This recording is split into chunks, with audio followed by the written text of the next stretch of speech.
Shalom saudara-saudara terkasih dalam Tuhan kita Yesus Kristus. Selamat hari Minggu Paskah yang ke-6. Kita bersyukur karena cahaya kebangkitan Kristus terus menyinari langkah hidup kita hingga hari ini 10 Mei 2026. Pernahkah Anda merasa sendirian saat menghadapi badai kehidupan?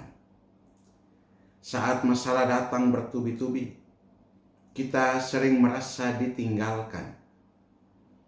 Namun dalam Injil hari ini, Injil Yohanes pasal 14 ayat 15 sampai 21, Yesus memberikan janji yang sangat menyejukkan. Aku tidak akan meninggalkan kamu sebagai yatim piatu. Ia berjanji akan mengutus Roh kebenaran, seorang penolong atau penghibur yang akan menyertai kita selamanya. Roh Kudus inilah yang menjadi rahasia sukacita jemaat perdana. Dalam bacaan pertama dari Kisah Para Rasul pasal 8 ayat 5 sampai 8 dilanjutkan 14 sampai 17. Kita melihat bagaimana Filipus mewartakan Kristus di Samaria. Hasilnya luar biasa. Orang lumpuh berjalan, roh-roh jahat keluar. Dan kitab suci mencatat, sangat besarlah sukacita dalam kota itu. Sukacita ini bukan karena segalanya menjadi mudah secara instan, melainkan karena kehadiran Roh Kudus yang memberikan kepastian bahwa Tuhan hadir di tengah penderitaan mereka. Melalui penumpangan tangan para rasul, jemaat menerima kepenuhan Roh Kudus yang menguatkan persekutuan mereka. Saudara-saudari, bagaimana kita menghidupi Roh Kudus dalam keseharian kita? Surat pertama Petrus memberikan petunjuk praktis.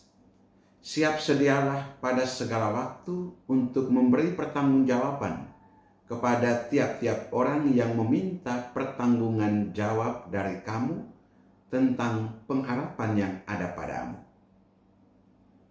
Memberi pertanggungjawaban di sini tidak berarti kita harus berdebat, melainkan menunjukkan iman melalui cara hidup yang baik, yang lembut dan penuh hormat.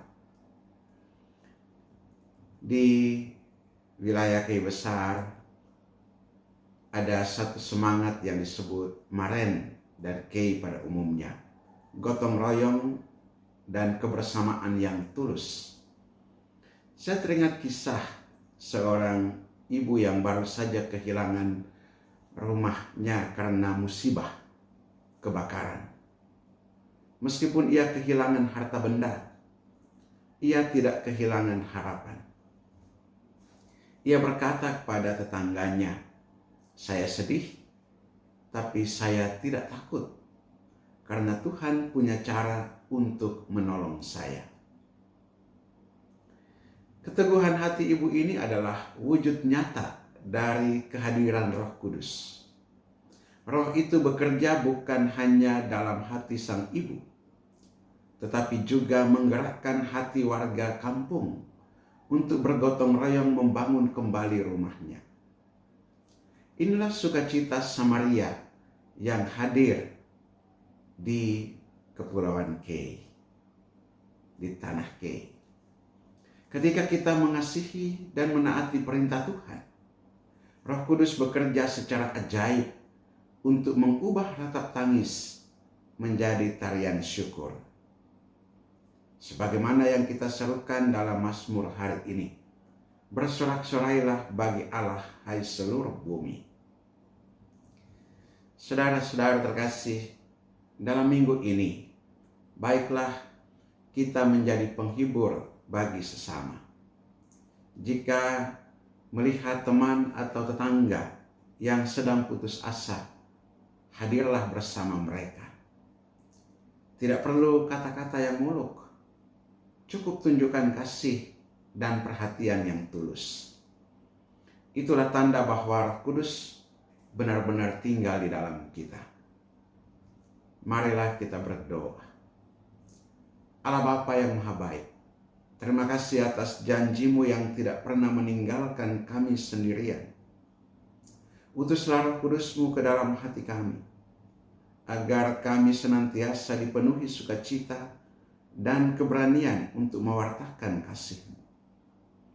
Mampukan kami untuk tetap setia menaati perintah-Mu dan menjadi saksi pengharapan bagi dunia yang sedang haus akan kedamaian. Demi Kristus Tuhan dan pengantara kami. Amin. Berkat Allah yang Maha Kuasa turun dan tinggal atasmu, dalam nama Bapa dan Putra dan Roh Kudus. Amin.